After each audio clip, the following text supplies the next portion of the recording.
227 রানের লিড নিয়েও follow on করেনি ভারত। দ্বিতীয় দিন শেষে 308 রানের লিড নিয়েছে ভারত। স্বাগতিকরা প্রথম ইনিংসে 376 রানে গুটিয়ে যাওয়ার পর মাত্র 149 রানে অল আউট হয় বাংলাদেশ।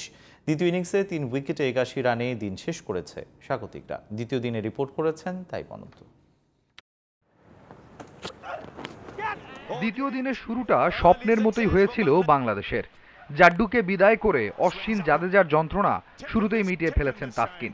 343 থেকে 376, এর মাঝেই 4 উইকেট হারিয়েছে টিম ইন্ডিয়া।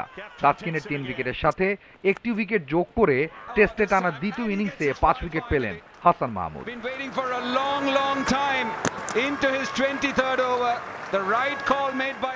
লাঞ্চের আগে 9 ওভারে ব্যাট করে স্বপ্নটা দুঃস্বপ্নে পরিণত করেছে বাংলাদেশ। টেস্টে টপ অর্ডারের 4 জনই বাহাতি। 2004 সালে অস্ট্রেলিয়ার পর ভারতেই কাণ্ড ঘটালো বাংলাদেশ।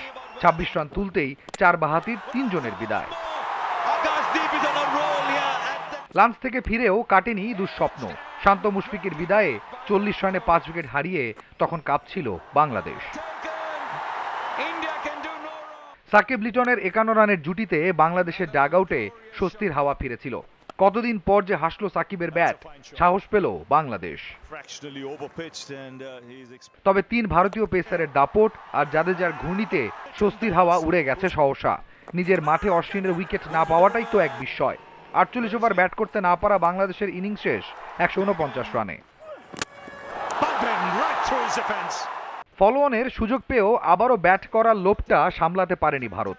টেস্টের 5 সেশনে যেহেতু দুটো ইনিংস শেষ, চেন্নাইয়ের গরমে টাইগারদের আবারও গতর খাটানোর কাজটা করতে গিয়ে শেষ বিকেলে 23 ওভারে 3 উইকেট হারিয়েছে টিম ইন্ডিয়া। রোহিত, জাসওয়াল আর কোহলির উইকেট হারিয়ে ভারতের সংগ্রহ 81, লিড 308 রানের। এই ম্যাচ যে হাত থেকে ছিটকে গেছে বাংলাদেশের, তা আলাদা করে বলার দরকার আছে কি? তাই বনন্ত জিটিভি নিউজ।